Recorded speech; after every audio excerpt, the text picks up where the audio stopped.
ugerageze urongore umugore wawe neza, ugerageze uhereze umugabo wawe igituba kiwe neza. Ikindi kandi buriya ugerageze uburyo ki bwose bushoboka umunezeze. Abagore mufite systeme zo kunezeza abagabo banyu neza, ukamenya ngo ushobora no kumunyongera, ushobora kwitakira,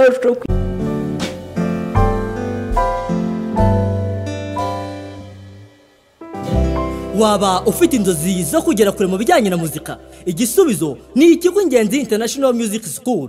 Iki ni cya kigo cyigisha muzika ku rwego mpuzamahanga, bakwigisha computer hamwe no gutunganya amajwi, audio production.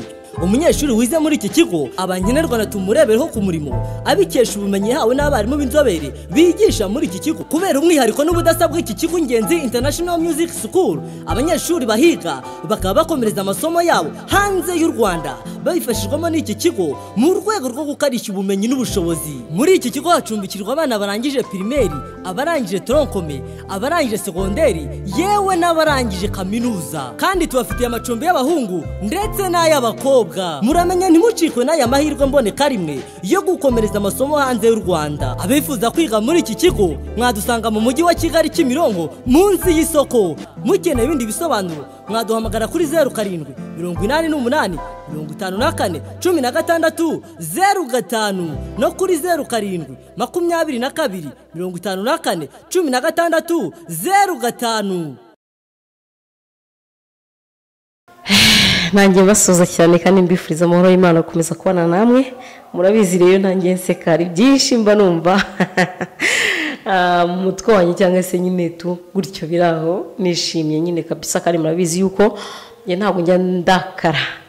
Rero natangira mbere yuko ngira icyo mbagezaho mbayibutse yuko mushobora kuba mwakora subscribe kugira ngo mujye mukomeza mukurikirana bino biganiro.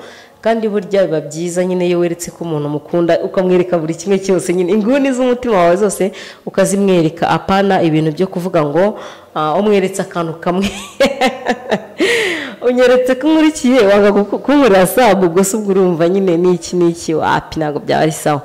Uyu munsi nonaha rero hari umukunzi wacu rero umaze iminsi atubaza atari ko buriya ko muvuga imishino, ese imishino ni ibiki, ese umuntu yagiye kunyaza bigenda bite? Mbese no tubazo dusa nkaho ari tubiri kandi dushamikiye ku kintu kimwe. No kuvuga ngo rero imishino nyine sunabisana gutera uzarebe wenda nk'umugore wawe hari akana afite mu kuboko kw'iburyo n'ibumoso, ubwo ibyo bita imishino. Kandi iyo tukiri dutoya umuntu aradukurura nyine tugakura, niyo mpamvu rero babyita imishino ituruka mu gitsina nyine cy'umugore cyangwa se kuri rugongo y'umugore. Ni ukuvuga ngo rero imishino hari byinshi imarira umugore, kimwe yuko hari na byinshi imarira umugabo.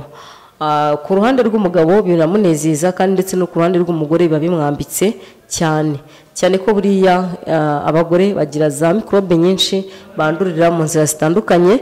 Rero buriya iyo afite imishino burya akenshi ntabwo bikunda kwinjiramo, kuko dusipoze naho muri toilette ushobora kugenda ugiye kunyara, ugiye kunyara kitagisa nkaho cyasamye. Iyo cyasamye rero uranyara imishino igatongera ikagarukaho ikiyabumba. Ariko iyo ntayo ufite n'ubundi kirakomeza kikasama, utumikorobe uko tuzamuka tuba ari twinshi cyane kuruta uwo ufite imishino. Niyo mpamvu rero imishino kuri uwo muntu utari uyisobanukiwe akamaro kayo n'ibiki, ndakeka yabyumvishije ni uko nguko imishino igize gute ikoze cyangwa se iteye. Niyo mpamvu rero tubabwira ngo abagore cyangwa se abakobwa batari bakurura imishino mugerageze muyikurure muyigire, kuko burya iradufasha cyane mu buzima bwa buri munsi. Rero iyo yarongera ambaza ngo ese iyo umugore afite imishino umunyazo utese bigenda bite? Ntabwo ari ibintu bikomeye, ntabwo ari ibintu biba biri grave, uramunyaza kandi bigakunda. Ukubita ku mushino wawe buryo w'ibumoso, ukubitaho ugarura kuri rugongo, ukubitaho kabisa wageraho ugashyiramo imbaraga nyinshi ukamunyaza koko, maze amazi akaza agataragurika.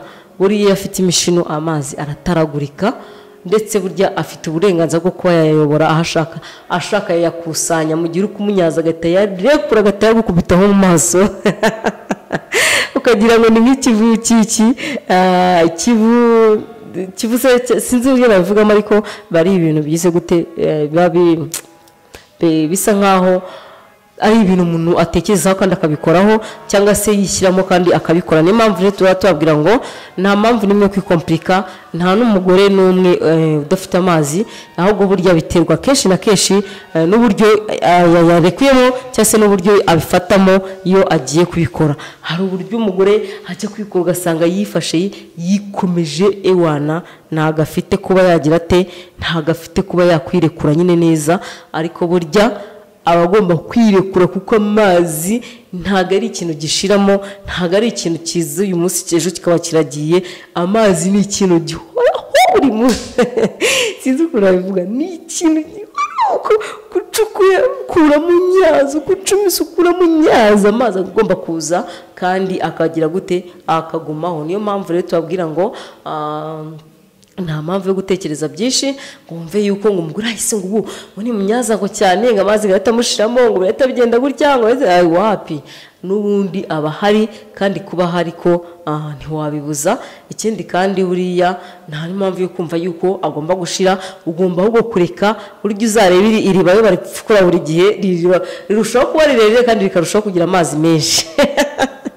Niyo mpamvu rero tutabwira ngo mugerageze uburyo ki bwose bushoboka, mukore ibintu byiza kandi biciye mu mucyo. Ugerageze urongore umugore wawe neza, ugerageze uhereze umugabo wawe igituba kiwe neza. Ikindi kandi buriya ugerageze uburyo ki bwose bushoboka umunezeze. Abagore mufite systeme zo kunezeza abagabo banyu neza, ukamenya ngo ushobora no kumunyongera, ushobora kwitakira, ushobora kwikorera buri kimwe, ushobora kuyirya ukayirya tugashyira ibintu byose ushobora mbese nta kintu kimwe utakora kubw'umugabo wawe. Ari niyo mpamvu tubabwira ngo mugerageze mwige, kandi kwiga ntago ari ukuvuga ngo urajya kutama minervare ku ishuri cyangwa se ngo ajya gukora ibiki, ahubwo kwiga no kuza ukakurikirana channel yacu, hanyuma noneho ukaba wabasha kwiyumvira inyigisho nyinshi kandi nziza zigiye zitandukanye. Niyo mpamvu rero tubakunda cyane kandi tubazirikana, duhora twifuriza iterambere ryanyu rya buri munsi. Rero buriya ibiganiro byacu murabizi, turabakunda, turabazirikana, tubageze ibiganiro byiza kandi bibubakira. Kandi n'ukuri nshimira cyane mvanye ku mutima ko abagore cyangwa se abagabo sinzi bagiye batandukanye bakomeza kutwandikira batubwira ati nyaboneka Brenda rwose komerezaho, nyaboneka ntuzaducike, muhumure naho nenda kujya.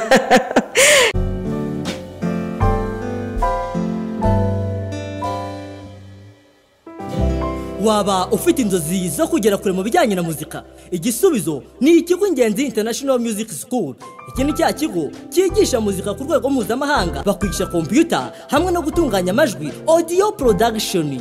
Umunyeshuri wize muri iki kigo abanyenerwa na tumurebereho ku murimo abikesha ubumenyi yahawe n'abarimu b'inzobere bigisha muri iki kigo. Kubera umwihariko n'ubudasabwa iki kigo Ingenzi International Music School, abanyeshuri bahiga bakaba bakomereza amasomo yabo hanze y'u Rwanda babifashijwemo n'iki kigo mu rwego rwo gukarishya ubumenyi n'ubushobozi. Muri iki kigo hacumbikirwa abana barangije primaire, abarangije troncome, abarangije secondaire, yewe n'abarangije kaminuza. Kandi tubafitiye amacumbi y'abahungu ndetse n'ay'abakobwa.